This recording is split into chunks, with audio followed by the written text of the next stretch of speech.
या ठिकाणी आगमन झालंय। जोरदार टाळ्यांच्या गजरात त्यांचं देखील स्वागत करूया आणि ॲडव्होकेट सादिक कुरेशी हे आपणास विनंती करता आपण आपलं मनोगत व्यक्त करण्यासाठी मंचावर यायचा। ॲडव्होकेट सादिक कुरेशी।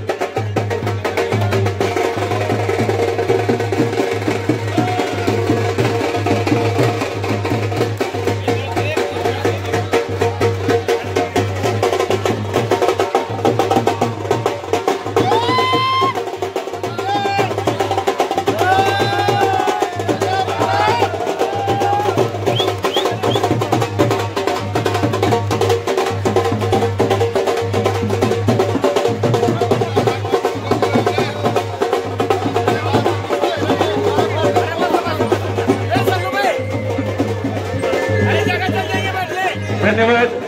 वादकांना विनंती आपण थांबायचंय मित्रांनो, थांबा भैया। थँक्यू। सर्वांना विनंती आपण बसून घ्यायचं आहे। ॲडव्होकेट आपल्या सर्वांच्या मनामध्ये एक निश्चितपणाने प्रश्न असेल की नक्की ह्या निवडणुकीमध्ये चाललेलं काय आहे। ही निवडणूक कशासाठी आहे, ही लढवायची कुठल्या मुद्द्यांवर, या बाबतीमध्ये या शहरातील परिसरातील अनेक जाणकार असतील, पत्रकार असतील, हे लोक याच्यावर मंथन करतायत। आम्ही देखील चर्चा तर झालीच पाहिजे या शीर्षकाखाली मागच्या आठवड्यामध्ये बैठक घेतली। त्याच्यामध्ये अनेक लोकांनी त्यांचे मनोगत व्यक्त केलं, अनेक लोकांनी त्यांचा फीडबॅक आम्हाला दिला आणि मग 8 दिवसापासून आम्ही विचार करतोय की नक्की शहादा नगरपालिकेच्या निवडणुकीच्या बाबतीमध्ये आपण काय भूमिका घेतली पाहिजे। प्रभाग क्रमांक 1 पासून तर प्रभाग क्रमांक 14 पर्यंत अनेक जाती धर्मातले, अनेक विचार प्रवाहाचे ज्येष्ठ तरुण, माता भगिनी, कष्टकरी, व्यावसायिक असे अनेक लोकांशी चर्चा केल्यानंतर एक गोष्ट या शहादा शहराच्या बाबतीमध्ये जाणवली की कुठलाही राजकीय पक्षाचा प्रवाह पूर्ण शहाद्यामध्ये 1 पासून तर 14 नंबर पर्यंत नाहीये। काही लोकांना काँग्रेस आवडत नाही, काही लोकांना भाजपचे विचार चालत नाही, काही लोकांना कदाचित शिवसेनेवर प्रेम असेल, तर काही लोक राष्ट्रवादी पक्षाची विचारधारेवर चालणारे लोक असतात। आता माझी अडचण अशी आहे की माझे समर्थक सर्व पक्षांमध्ये आहेत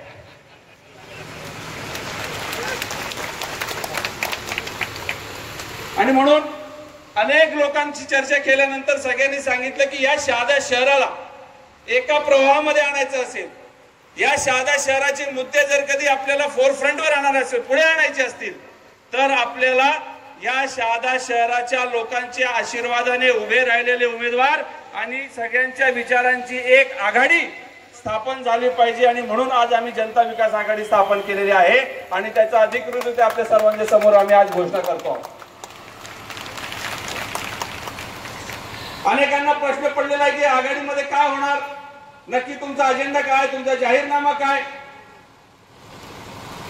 ते सगळं येणाऱ्या काळामध्ये आम्ही सांगणार आहोतच। परंतु थोडाफार इतिहास सुद्धा आपल्याला माहिती पाहिजे। अनेक तरुण मुलं आहेत। 2016 साली या शहराची निवडणूक झाली होती, तेव्हा जे 17-18 वर्षाचे मुलं असतील ज्यांना मतदानाचा अधिकार नव्हता, ते आज 24-25 वर्षाचे झालेले आहेत। 9 वर्षानंतर ही निवडणूक होतीये। त्यामुळे अशा लोकांना देखील या शहादा शहराचा, परिसराचा इतिहास माहिती असणं गरजेचं आहे। 2016 सालची निवडणूक तुम्हाला आपल्या सर्वांना माहिती आहे। आदरणीय तात्यासाहेब तेव्हा नगराध्यक्ष बनले। अनेकांच्या मनामध्ये असा प्रश्न तेव्हा पडला की ध्रुवीकरण होऊन मतदान झालंय, परंतु माझा बघण्याचा दृष्टिकोन वेगळा आहे।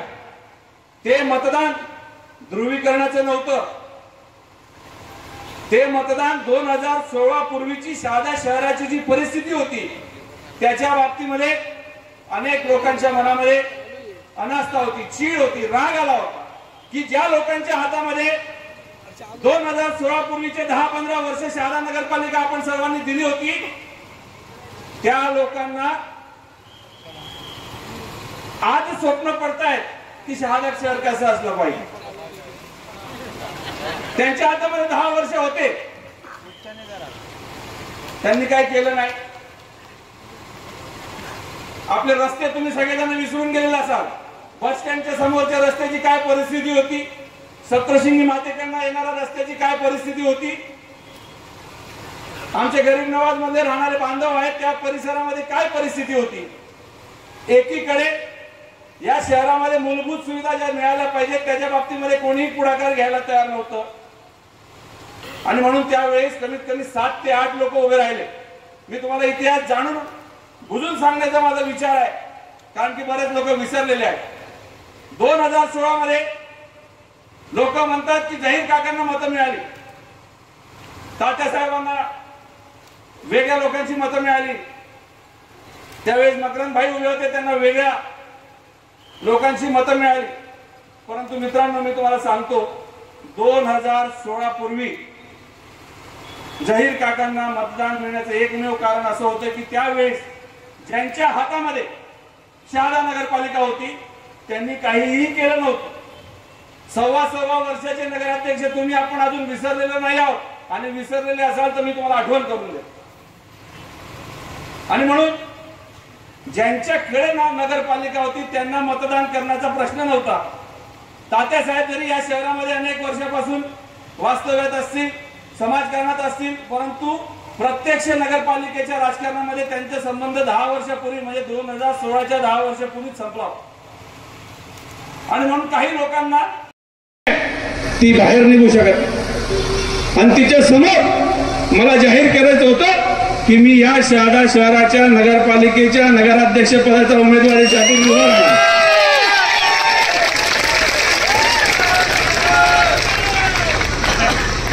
आज आपल्या समोर ही मी घोषणा याच्यासाठी करतोय की अनेक लोकांना वाटतंय की हा पळून जाईल,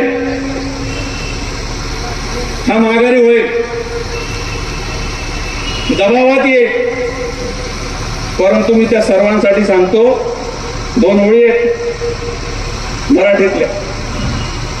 उडवाच मान माझी, माझा नकार नाही, पण शर्त एवढीच आहे की आता हा संघर्ष थांबणार नाही. धोका जरी रस्त्यात दुश्मनांचा, पण आता मागे वळून फिरण्याचा विचार नाही. तुमच्या आपल्या सर्वांच्या साक्षीने, तुमच्या आपल्या सर्वांच्या सोबतीने या शहादा शहरात